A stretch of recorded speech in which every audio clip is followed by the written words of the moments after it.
So let's talk about the migrant crisis. I want to put it in a different perspective tonight. So this is a clip from Congressman Jonathan Jackson, a town hall meeting he had in Chicago last year, 2023. This clip I'm going to play has been going pretty viral for a while, of a citizen addressing the congressman about his frustrations. Let me start. NPR reported from August of last year to December of this year, they will spend $252 million on the migrants. $252 million. 17,000 migrants come into this city. And just in Chicago. If we just break that in half and they become families, you got 8,500 families. Hispanics have 3.5 children.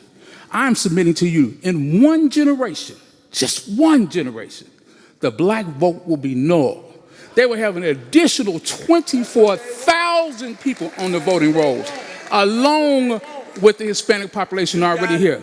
They're playing chess, and you all are playing checkers. You are damning our youth, our next generation, to poverty by you all doing these political speeches.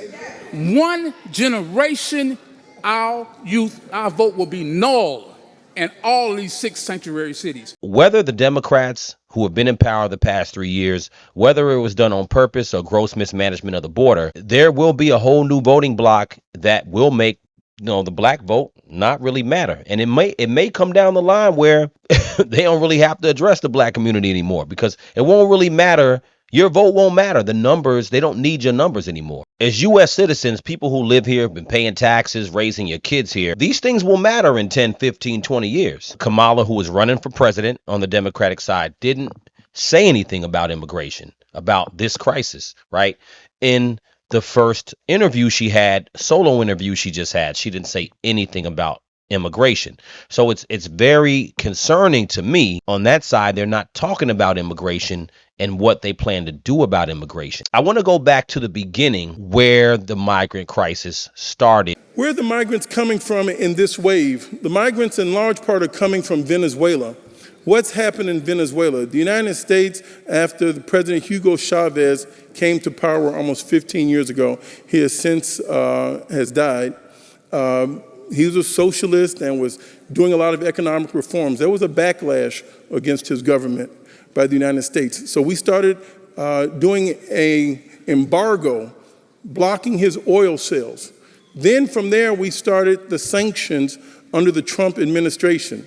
So what's happened in the last 15 years in Venezuela is they've had the equivalent of 3 Great Depressions. So this is one of the wealthiest countries on earth if they could sell their oil. But they've had the equivalent of 3 Great Depressions. So now over 7 million people have had to leave their country. Many of the people that you're seeing in these shelters and police stations and so forth had a house, had an apartment, had a place to stay. But because we've taken them out of the foreign exchange process, the United States government, you cannot use a U.S. credit card in Venezuela. They cannot sell their oil to the United States. They have suffered 3 Great Depressions.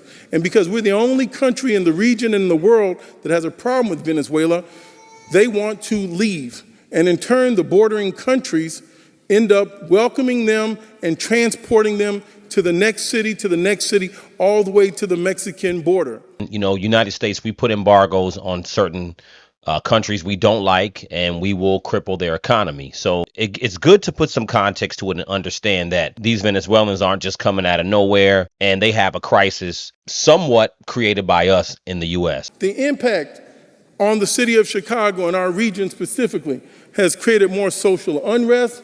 There's been a disruption of public services. I, like many of you, have gone into a police station, and it is simply awful that this reduces the amount of time from which the police can leave and get to our houses when we're experiencing crime. This is why we all have to deal with this here. The last part is the uncertainty of the next steps. The question is that you're talking about cities who are already in trouble. Chicago, already in trouble, already been in a huge deficit. They're at almost $900 million in deficit. New York has tons of problems. New York has. You have Denver, you have LA.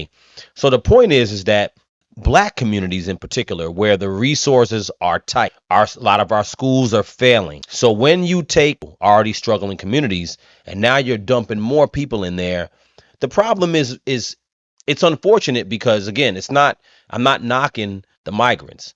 A lot of them come over here and a lot of them are struggling. They're coming from a bad situation trying to get a better life. I get it. Mixed in that, you have a lot of criminals too. There's no doubt about it. But the point is that we live in the USA. We only have so many resources for our children, for our communities. It's like taking a blanket and trying to cover one blanket and trying to cover three beds. It just isn't enough. So somebody's going to suffer. And this is what I'm trying to explain to a lot of people. You heard the gentleman, you heard the citizen who spoke to him. He said, send them back. And quite honestly, what can you do? Because if you look at if countries around the world who've gone through hyperinflation, governmental collapses, other countries can't take all the population. The reality is, and I don't want to say it coldly, everything isn't our problem, And look, I'll say this. If it is the United States problem, right? Why does the United States problem always become the black community's problem? And that's essentially my whole point. All the people right now who are saying, "Oh, I want to vote for Kamala," this is somebody who isn't mentioning immigration and the migrant crisis. I give Congressman Jackson a lot of credit because at least he came to the community and broke it down. And I think that at minimum, on the Democratic side, they owe that to you, because people are saying, "Oh, I don't believe Trump's going to do anything about immigration." But I think it's going to be a mass deportation because at the end of the day, one of two things. Either you keep all these people here. If you keep them here, you got to continue to take care of them. If you continue to take care of them, we spend tons of money, taxpayer money, that could go to our communities. If you don't keep them, then you have to deport them. But something has to be done. But at the end of the day, my question to you guys in the black community, is it our responsibility to bear the brunt of this issue? So let me know what you guys think in the comments.